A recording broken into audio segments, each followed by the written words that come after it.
Romanos capítulo 1, versículo 1. Nós vamos fazer a leitura até o 7, depois vamos dar um salto para o versículo 25 e depois vamos ler mais uma porção.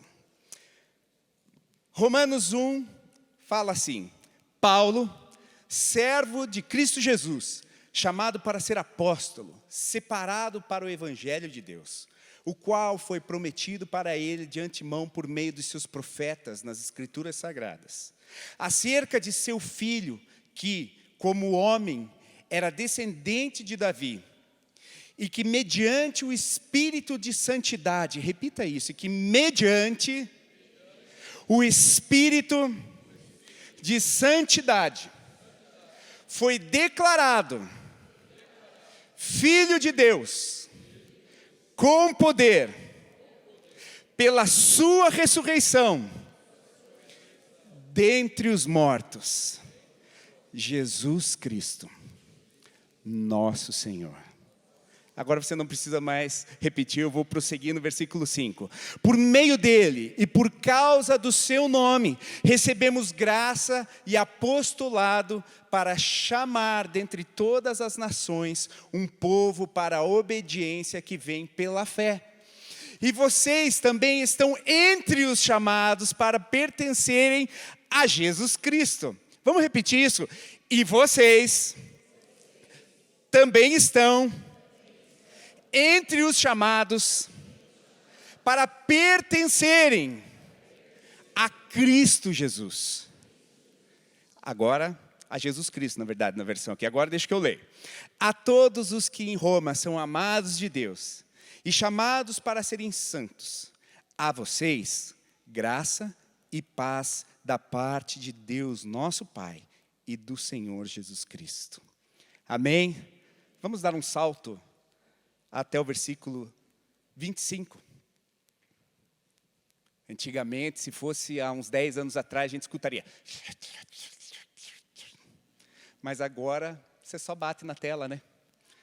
Tudo bem, vamos lá, não tem problema, vai lá. São outros tempos. Versículo 25. Trocaram a verdade de Deus pela mentira, e adoraram e serviram a coisas e seres criados, em lugar do Criador, que é bendito para sempre. Versículo 28. Deu mais um salto aí. Além do mais, visto que desprezaram o conhecimento de Deus, eles os entregou a uma disposição mental reprovável, para praticarem o que não deviam. Tornaram-se cheios de toda sorte de injustiça, maldade, ganância e depravação.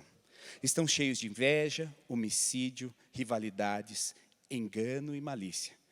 São bisbilhoteiros, caluniadores, inimigos de Deus, insolentes, arrogantes e presunçosos. Inventam maneiras de praticar o mal e desobedecem a seus pais. São insensatos, desleais, sem amor pela família, implacáveis. Embora conheçam o justo decreto de Deus, de que as pessoas que praticam tais coisas merecem a morte, não somente continuam a praticá-las, mas também aprovam aqueles que as praticam. Que virada, né? Vocês sentiram a virada? Romanos 1 é isso. É um texto muito falado nessa última estação, nesse tempo, nesse momento. E nós estamos aqui diante de um texto muito importante. Romanos é um dos textos teológicos mais importantes que nós temos. É onde Paulo fala sobre graça, é onde Paulo fala sobre muitas coisas, sobre eleição, fala sobre fundamentos teológicos importantes, fala sobre conteúdos da verdade cristã, de uma profundidade que realmente demarcam a importância do discurso de Paulo para demonstrar que existe um Deus todo-poderoso e que quer nos levar a um lugar aonde nós precisamos e queremos e ansiamos estar por toda a eternidade, que é o céu, pela eleição de um Deus maravilhoso e por nós escolhermos esse caminho. Mas aqui no primeiro capítulo, ele já consegue demonstrar rapidamente que existe dois caminhos a serem tomados. Primeiro ele fala do seu apostolado. Primeiro ele fala daquilo que ele é. Primeiro ele fala de um lugar aonde nós podemos encontrar realmente com um Deus maravilhoso. Um Deus que ressuscitou dentre os mortos. Um Deus que nos concede graça e paz e nos dá a condição de filhos.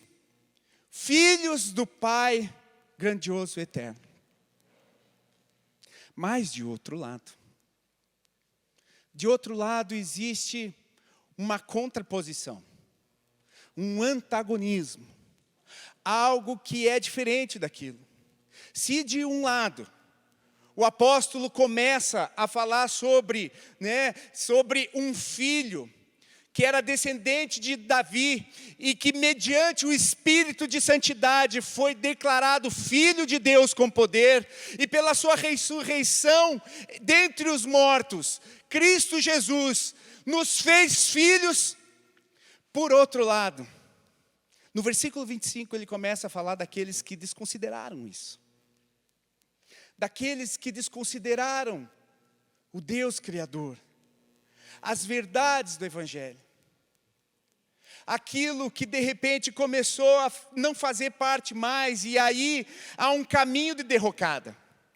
Aí é um caminho de derrocada que começa a falar sobre várias coisas, porque visto os que desprezam o conhecimento de Deus, Ele entregou a disposição mental reprovável para que praticassem o que não deviam, e tornaram-se cheios de injustiça, maldade, ganância, depravação. Estão cheios de inveja, homicídio, rivalidade, engano, malícia. São bisbilhoteiros, caluniadores, inimigos de Deus. Insolentes, arrogantes e presunçosos. Inventam maneiras de praticar o mal, desobedecem seus pais, são insensatos, desleais, sem amor pela família, implacáveis.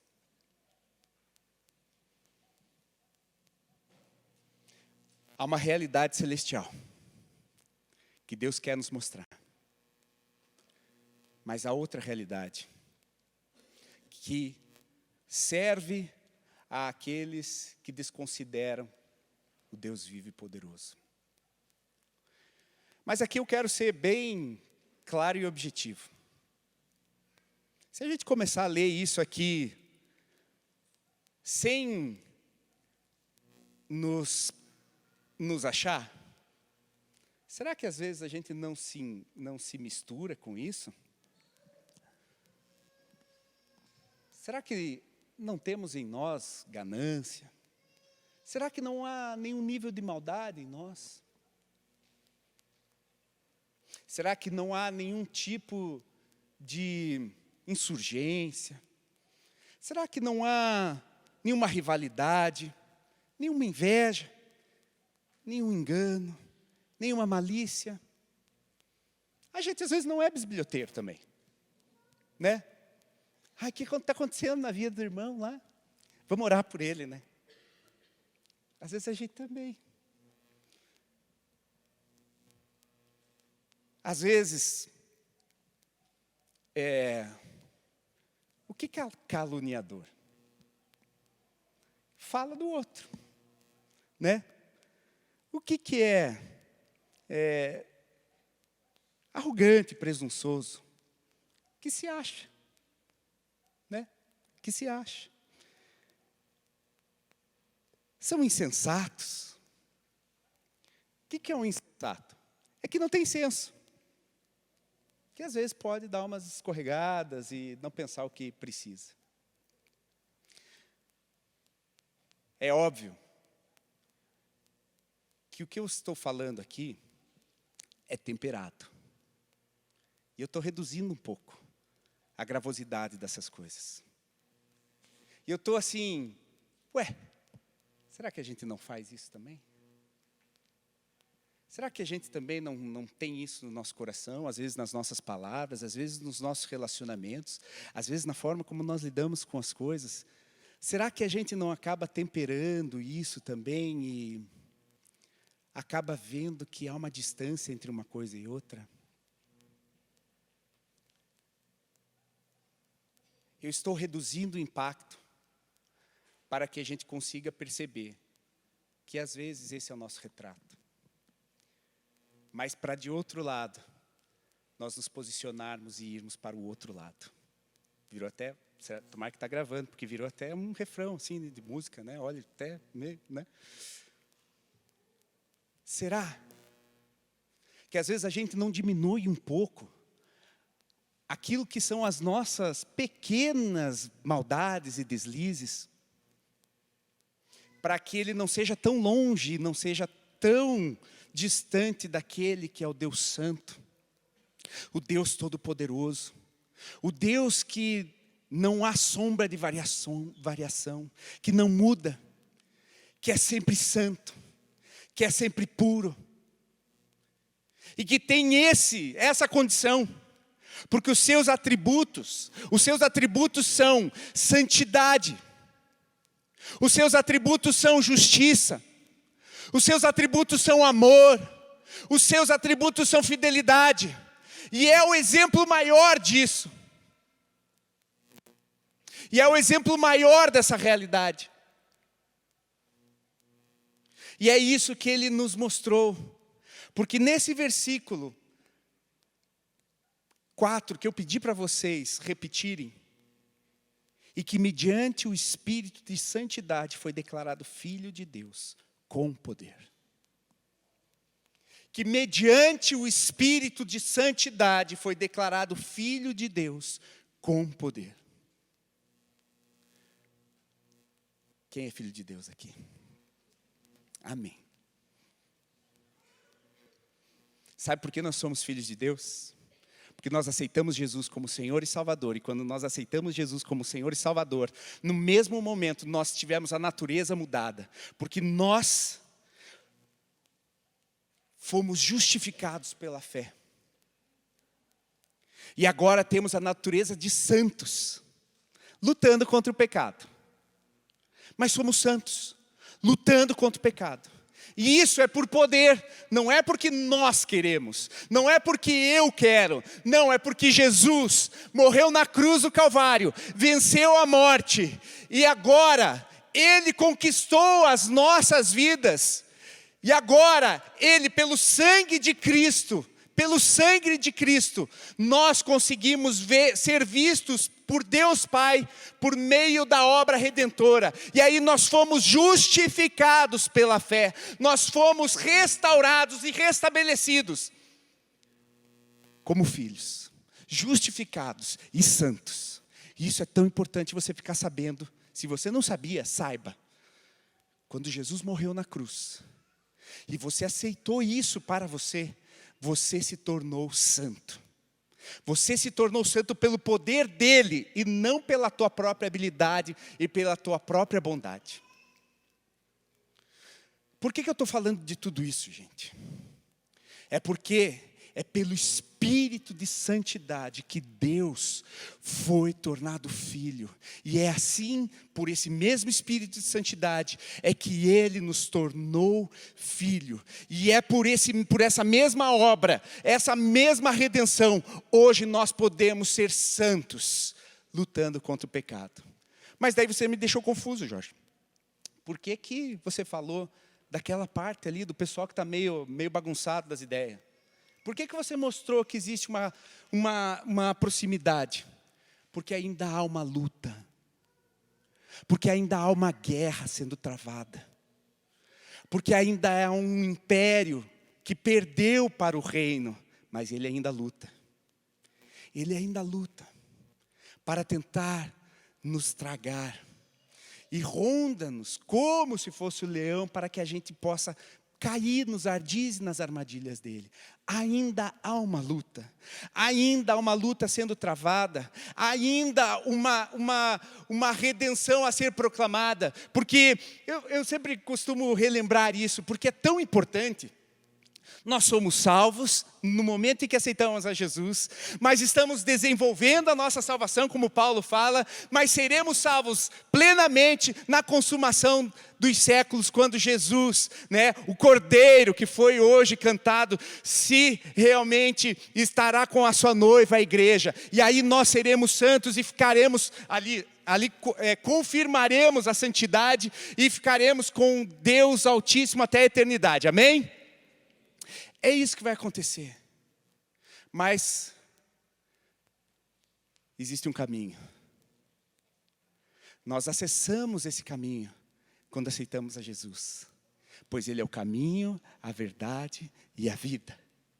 Ele nos redimiu, mas continua nos redimindo. Ele nos salvou, mas continua nos salvando. Ele nos libertou, mas continua nos libertando, porque nós estamos nesse processo, e nós estamos nessa luta, e nós estamos nesse caminho de redenção para chegar na eternidade. Quem quer ficar a eternidade com o Senhor Jesus? Aleluia, ainda bem que tem um povo que quer mesmo. Aleluia. Mas há uma guerra estabelecida, irmão. Em Efésios, Paulo fala: finalmente, fortaleçam-se no Senhor e no seu forte poder. Vistam toda a armadura de Deus para poderem ficar firmes contra as ciladas do diabo. Pois a nossa luta não é contra pessoas ou contra a carne, talvez em uma versão que você possa conhecer mais, mas é contra poderes e autoridades, contra os dominadores desse mundo em trevas, contra as forças espirituais do mal nas trevas celestiais. Por isso, vistam toda a armadura de Deus, para que possam resistir no dia mau e permanecer inabaláveis, pois depois de terem feito tudo isso. Sabe, irmãos, nós temos um caminho, uma trajetória. E nós estamos nesse caminho porque aceitamos a Jesus como Senhor e Salvador. E agora existe uma luta. Agora existe uma luta. E essa luta tem promessa de vitória. Puxa vida. Eu acho que você pode celebrar um pouco mais. Essa luta tem promessa de vitória. Eu acho que dá para ser um pouco mais vitorioso nesse momento. Vamos lá. Essa luta tem promessa de vitória. Agora dá um brado de júbilo ao Senhor, querido. Aleluia. Eu vou te contar o final da história. Mas vai ficar sem graça? Não, não vai. Vai dar mais graça ainda. Porque daí você vai ficar cheio de graça. Cheio de graça para vencer aquele que já está derrotado. Em Apocalipse 17, 14 fala: guerrearão contra o Cordeiro. E olha só que profético esses irmãos cantando hoje. O Cordeiro imolado, o Cordeiro que é o leão de Judá. Olha só que profético. Guerrearão contra o Cordeiro, mas o Cordeiro os vencerá. Pois o Senhor dos senhores e o Rei dos reis, e vencerão com ele os seus chamados, escolhidos e fiéis. Quem é fiel aqui, escolhido do Senhor? Aleluia. Você precisa ter certeza disso, irmão. Porque quando vierem as batalhas, você precisa saber quem é que está do teu lado. É o Rei dos reis, o Senhor dos senhores. Mas não acaba por aí, tem mais. Porque há mais promessa. Deus fala mais. Em Apocalipse 19 ele fala: em seu manto e em sua coxa está escrito este nome. Essa é a descrição quando Apocalipse começa a falar que Jesus está vindo com seu cavalo branco, e atrás dele vem um grande exército celestial, e que está escrito na sua coxa e na sua capa: Rei dos reis e Senhor dos senhores. Vou de novo, vamos lá. E lá na capa, na coxa tá lá a grande marca. E aqui nas costas, na capa, o que está escrito? Rei dos reis e Senhor dos senhores. Aleluia, agora sim. Quem vencerá com ele? Quem vencerá com ele? Nós venceremos com ele. Nós estaremos com ele. Aqueles que o adorarem. Como eu não sou tão organizado quanto o pastor Keller, eu não falei sobre o que era a ministração. Mas foi de propósito dessa vez, pastor Keller. Porque eu não queria falar mesmo. Agora que eu estou começando a ministração. Sabe sobre o que fala essa ministração? Adoração. Adoração. Mas esse é o título provisório. Até o final a gente pode ter uma ampliação desse título. Mas o tema é adoração. O tema é adoração. Sabe por quê, irmãos? Hoje é Dia das Mães. É preciso fundamentar bem relacionamentos. E a mãe é fundamental para fundamentar relacionamentos. Você não concorda comigo? Não é a mãe que vem aqui e consola. Não é aquela que coloca no colo, que ajusta as coisas. Menino, você não pode fazer isso. Né? Você não faça, leva a blusa, né? Vai protegido. A mãe tem noção de guerra espiritual, batalha espiritual. Coloca a capa. Né? Coloca, se protege para você não ficar ferido ficar resfriado no meio da chuva, porque aqueles pingos são terríveis, eles podem realmente trazer uma diminuição da sua condição física. Então, a mãe sabe, e sabe, irmãos, a gente reposiciona as coisas, e o que nós fazemos, como santos, a nossa maior atividade é ser um adorador. Nós precisamos demarcar o que nós precisamos ser. Levante sua mão. Eu sou santo. Mas porque eu adoro o Deus Santo. Eu me relaciono com um Deus Santo. E eu sou santo. Porque Ele é santo. Amém. Pode baixar a mão agora. Você viu que eu estou fazendo uma aeróbica gospel aqui, né, gente? Tudo na Bíblia, irmãos. Se nós não acabarmos, se não percebermos, se não tivermos a diligência de perceber isso, nós acabamos falhando nisso. A Bíblia fala muito sobre adoração. A Bíblia fala muito sobre adoração. E a adoração, ela é também feita por música. Mas ela é muito mais do que isso. A adoração também é cantar. Mas ela é muito mais do que isso. A adoração é o nosso externar. A adoração é o nosso foco. Nós nos tornamos aquilo que nós adoramos. Nós acabamos ficando aquilo que nós buscamos. E passa de tempo em tempo. Eu sinto uma necessidade de nós. Eu já ministrei sobre isso, talvez de uma outra forma. Mas nós sempre precisamos olhar e refinar o lugar para onde nós estamos olhando e para onde nós estamos indo. Jesus sempre precisa ser o nosso centro. Porque é sempre Ele a quem nós adoramos. É sempre Ele, é sempre o modelo dEle que nós queremos ser. É sempre Ele que é o nosso modelo. É sempre Ele que nós queremos adorar. É sempre Ele que nós queremos ser como Ele é. Porque se nós queremos, e nós conceitualmente, como Paulo fala, somos santos, é porque nós temos um relacionamento com quem é santo. Nós não somos santos simplesmente porque nós, assim, queremos ser. A santidade, ela vem pelo um relacionamento. Ela vem por um relacionamento. E adoração é um relacionamento com a coisa adorada.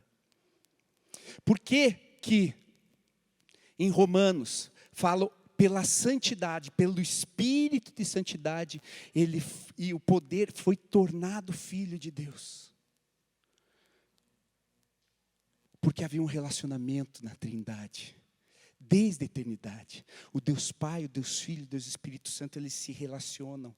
E esse poder santo faz com que eles operem em santidade, porque eles são perfeitamente justos, são perfeitamente santos, perfeitamente corretos, perfeitamente fiéis. E esses são os atributos deles. Mas quem despreza isso, acaba indo para um caminho que é daqueles que desprezam, e daí vem a ganância, vem todas aquelas coisas que eu nem quero ficar repetindo, porque aquilo que a gente valoriza, cresce. E eu não quero valorizar o pecado, eu quero valorizar a santidade. O que eu quero valorizar nessa noite é a presença do Senhor neste lugar. O que eu quero valorizar nessa noite é a santidade dEle, é a perfeição dEle, é a bondade dEle, é o amor dEle, é a misericórdia dEle, é a graça que Ele tem, é o favor que Ele tem. E isso tudo, queridos, isso tudo está um paralelo. Porque olhe só, lá em Apocalipse, que eu estava mencionando, Apocalipse 20, capítulo 20, versículo 4 a 6, fala assim: vi tronos em que se assentaram aqueles a quem havia sido dada autoridade para julgar. Vi as almas dos que foram decapitados por causa do testemunho de Jesus e da palavra de Deus. Eles não tinham adorado a besta e nem a sua imagem, mas tinham recebido a sua marca na testa, nem nas suas mãos. Não tinham recebido a sua marca nas testas, nem nas suas mãos. Eles ressuscitaram e reinaram com Cristo durante 1000 anos. Por que eu estou falando isso, irmãos? Porque eu volto a repetir. Salvação tem tudo a ver com quem a gente adora. Se nós adorarmos aquele que é um Deus Salvador, nós teremos salvação. Mas aqui esse texto aqui ele fala até, aí você já pensou em chip, marca da besta, né, código barra e tudo. Olha, irmãos, eu nem vou entrar nessa questão. Mas eu preciso falar uma convicção íntima que eu tenho. Que essa afirmação, eles não tinham adorado a besta, nem a sua imagem, e não tinham recebido a sua marca na testa, nem nas mãos. Para mim, pode ser que um dia aconteça de ter uma marca na testa e alguma coisa nas mãos. Mas eu, intimamente, acredito que isso é muito mais uma forma de pensar e uma forma de agir. Aqueles que adoraram a besta tinham uma forma de pensar e uma forma de agir. Mas aqueles que foram salvos não adoraram e não tinham na marca uma consciência da besta e nenhuma forma de agir como ela. Então isso tudo, irmãos, faz com que a gente comece a pensar o que move a nossa mentalidade e o que nos faz fazer as coisas. Por isso tão importante nós sabermos a quem nós adoramos. Porque dependendo de quem nós adoramos, nós teremos uma marca que registra a forma como nós pensamos e traduzirá isso em forma como agimos. Mas infelizmente, nós vivemos numa sociedade onde a segunda porção do primeiro livro de Romanos é o que mais acontece.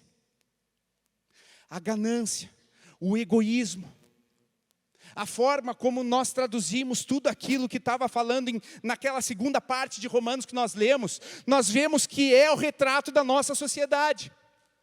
E que isso se traduz por obras de uma forma de pensar.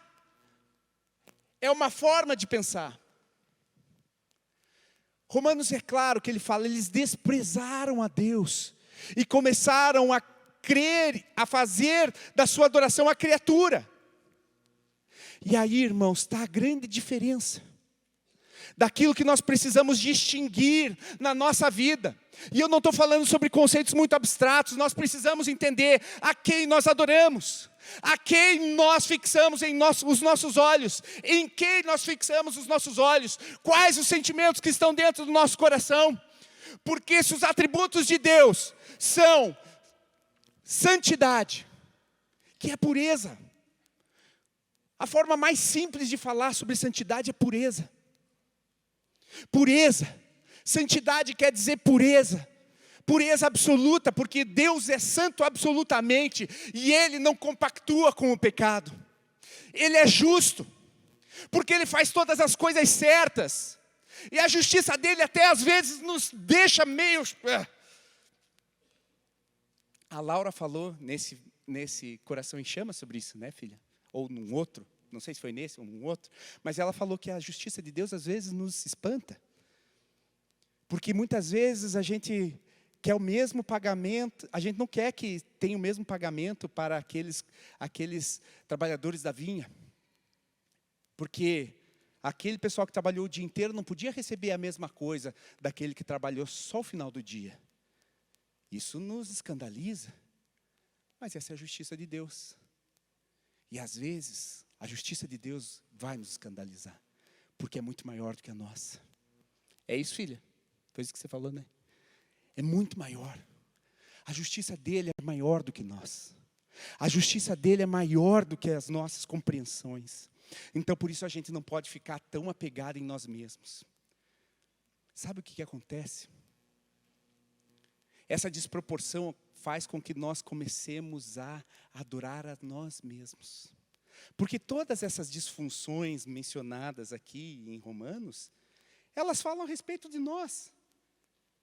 Tornam-se cheios de toda injustiça, maldade, ganância.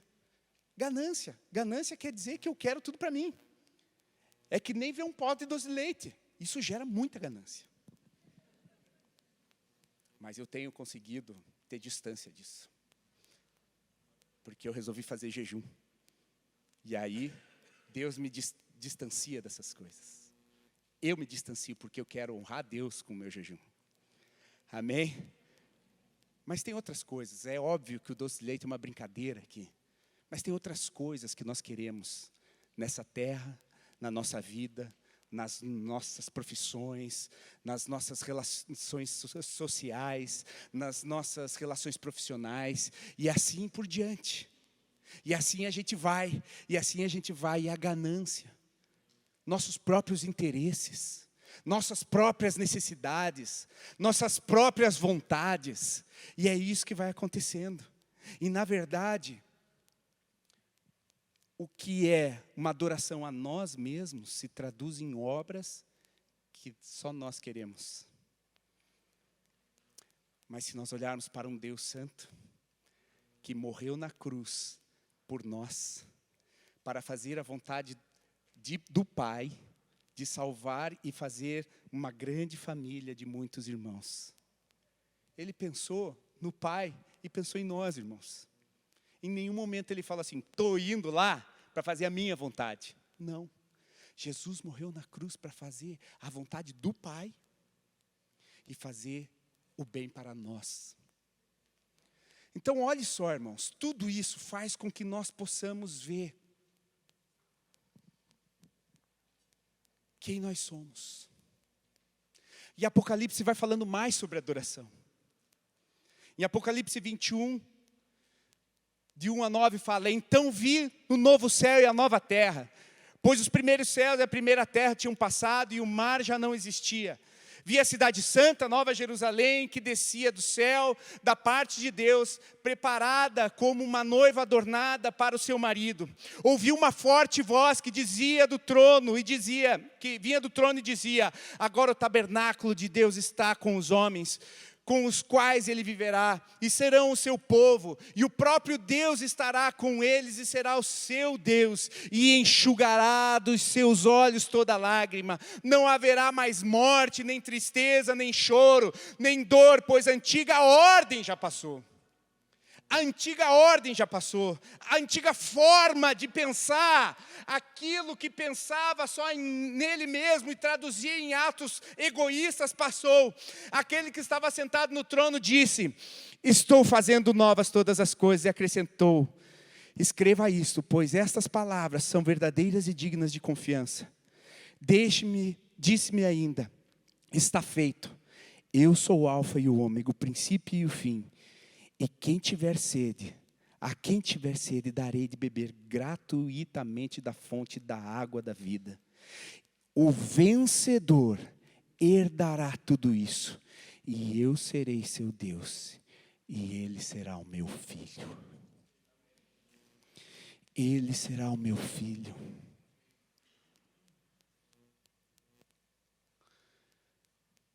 Sabe, irmãos, nós estamos enfrentando um grande problema nessa geração. Desconexões familiares. Orfandade. E isso fica para uma outra ministração. Que eu tinha até uma tabela aqui para distinção de uma coisa, mas não vai dar tempo. Senão eu vou ficar aqui muito tempo. Mas nós estamos desconectados do Deus Santo. Quando nós estamos pensando exclusivamente em nós. Quando nós pensamos em um Deus que é santo, um Deus que é Pai, um Deus que é Senhor, um Deus maravilhoso, e Ele está falando, tu és meu filho, em quem me agrado. Nós estamos estabelecendo relacionamentos familiares. E nós estamos fazendo de nós adoradores, segundo a imagem e semelhança de Deus. Eu quero que você pense. O filho do carpinteiro era o quê? Carpinteiro. O filho do Deus Santo era santo. Quando nós somos filhos de Deus, que tem um DNA santo, nós o quê? Somos santos. E isso é por meio da fé. Isso é por meio de um relacionamento. Isso é por meio de um lugar